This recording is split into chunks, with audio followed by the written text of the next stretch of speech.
ये कहानी है एक ऐसी ट्रेन के बारे में जो आज से लगभग 100 साल पहले निकली तो थी एक सुनहरे सफर पर, लेकिन आज तक अपनी मंजिल तक नहीं पहुंच पाई। ये कहानी है 14 जुलाई 1911 की। इटली की एक रेल कंपनी जेनिटी ने अमीर इटालियंस के लिए एक ट्रेन की शुरुआत करी। ट्रेन में सफर करने के लिए कुछ अमीर इटालियंस को मुफ्त में सफर कराया गया। लोग ट्रेन में बैठकर अपने सफर का आनंद ले रहे थे, लेकिन यात्रियों को सबसे ज्यादा इंतजार इटली के लैम्बोर्डी माउंटेन में बना हुआ एक टनल का था, और यही वो टनल था जहां से सब कुछ बदलने वाला था। लैम्बोर्डी माउंटेन में बना यह टनल लगभग 1 किलोमीटर लंबा था। ट्रेन इस टनल के अंदर तो गई, लेकिन फिर कभी बाहर नहीं आई, बस कहीं गायब सी हो गई। ट्रेन में बैठे 104 पैसेंजर और ट्रेन इस टनल के अंदर से बस ऐसे ही गायब हो गए।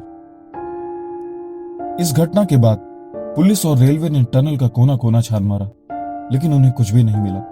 उस टनल में सिर्फ 2 किनारे ही थे, तो आखिर जेनिटी ट्रेन गई तो गई कहां? टनल के अंदर ट्रेन क्रैश के कोई भी निशान नहीं थे। लेकिन इस ट्रेन के गायब होने से ठीक पहले 2 पैसेंजर ट्रेन का शीशा तोड़कर कूदने में कामयाब रहे।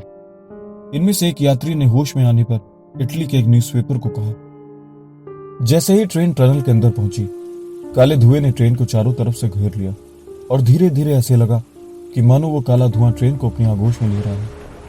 इससे पहले ट्रेन पूरी तरीके से उस काले धुएं में समा जाती, हमने ट्रेन से छलांग मार दी।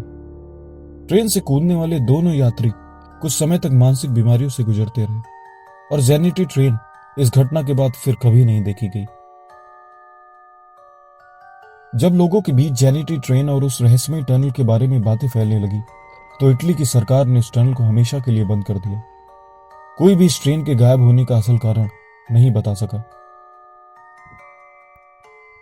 लेकिन यह पहली बार नहीं हुआ था जब हमने किसी रहस्यमय ट्रेन के बारे में सुना हो। दुनिया की कई प्राचीन धार्मिक ग्रंथों में भी हमें रहस्यमय ट्रेनों के बारे में सुनने को मिलता है। लगभग 1500 ईस्वी के आसपास मदीना के कुछ फकीरों ने रेल जैसी आकृति की किसी वस्तु को आकाश में जाते हुए देखा था, जो कि आसमान में धुएं को छोड़ते हुए और 3 लोगों के साथ आगे बढ़ रही थी। आखिर मदीना के इन साधुओं को कैसे उस समय कोई रेल दिख सकती है, जबकि उस समय सिर्फ घोड़े ही यातायात का साधन हुआ करते थे।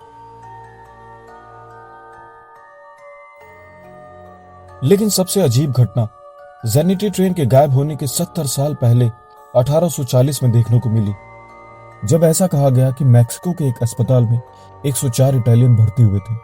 उस अस्पताल को चलाने वाले साइकियाट्रिस्ट ने अपनी किताब में लिखा था, ये सभी 104 यात्री इटली से मैक्सिको ट्रेन में सवार होकर आए थे। इन सभी ने बहुत रहस्यमय कपड़े पहन रखे थे, जो कि 1800 के दशक में नहीं पहने जाते थे। उनमें से एक पैसेंजर के पास 1907 में बनी हुई एक सिगरेट बॉक्स भी थी। यह सिगरेट बॉक्स आज भी मैक्सिको के एक म्यूजियम में रखा है। लेकिन कोई ट्रेन अपने गायब होने के 70 साल पहले ही कैसे देखी जा सकती है? कई सालों बाद ट्रेन फिर 29 अक्टूबर 1955 को यूरोप में दिखाई दी। यूक्रेन के एक छोटे से गांव जवलिची के एक सिग्नल मैन पोएत्रे स्तिमेंको ने जेनिटी ट्रेन को चुपचाप चलते हुए देखा था। उस सिग्नल मैन का कहना था कि रात को ड्यूटी करते समय उसे अचानक से एक ट्रेन दिखाई दी, जो कि बिना किसी रेलवे ट्रैक के यूरोप के गैसफोर्ड माउंटेन की तरफ जा रही थी। उस सिग्नल मैन को पहले लगा कि शायद उसे कोई आंखों का धोखा हो रहा है, लेकिन सच में एक पुरानी ट्रेन बिना किसी रेलवे ट्रैक के आगे बढ़ रही थी। ट्रेन के केबिन में कोई भी ड्राइवर नहीं था, लेकिन यह कैसे मुमकिन था कि 1911 में गायब हुई जेनिटी ट्रेन कई सालों बाद यूक्रेन के एक छोटे से गांव में देखी गई हो? लगभग 19वीं शताब्दी के आखिरी में गैसफोर्ड माउंटेन में एक इटालियन सिमेट्री बनाई गई थी। क्राइमियन वॉर के दौरान मारे गए 2000 इटालियन सैनिकों को यहां दफनाया गया था। यूक्रेन के बालाक्लावा शहर से उस सिमेट्री तक एक रेलवे लाइन बिछाई गई थी, लेकिन 1917 में हुई सोवियत रिवॉल्यूशन के कारण उस रेलवे लाइन को हमेशा के लिए बंद कर दिया गया था। तो यह हो सकता है कि शायद जेनिटी ट्रेन उन्हीं ट्रैक्स पर चल रही हो। लेकिन क्या इन घोस्ट ट्रेन का कोई साइंटिफिक एक्सप्लेनेशन है? कुछ थ्योरी का यह मानना है कि दुनिया की सभी रेल रोड एक कनेक्टिंग वेब की तरह काम करती है, जिनका खुद का मैग्नेटिक फील्ड होता है। जहां ट्रेन पृथ्वी के मैग्नेटिक फील्ड और रेलवे ट्रैक के मैग्नेटिक फील्ड के बीच एक इलेक्ट्रिक कंडक्टर का काम करती है। इन्हीं दो मैग्नेटिक फील्ड से पैदा हुए तनाव के कारण समय का एक एंडलेस होल खुल जाता है। यह थ्योरी आइंस्टाइन की थ्योरी ऑफ रिलेटिविटी और मिन्स्काउस्की की डिस्टेंस थ्योरी से बनी है। समय के एंडलेस होल को साइंस में क्रोनल होल के नाम से भी जाना जाता है। तो यह हो सकता है कि जब जेनिटी ट्रेन लैम्बर्डी माउंटेन के बीच बने उस टनल में गई हो, तब एक छोटा सा अर्थक्वेक आया हो। इसी अर्थक्वेक ने रेलवे ट्रैक और पृथ्वी के बीच मौजूद उन क्रोनल होल को खोल दिया हो और समय के इन्हीं क्रोनल होल के जरिए जेनिटी ट्रेन किसी और टाइम और स्पेस में चली गई हो।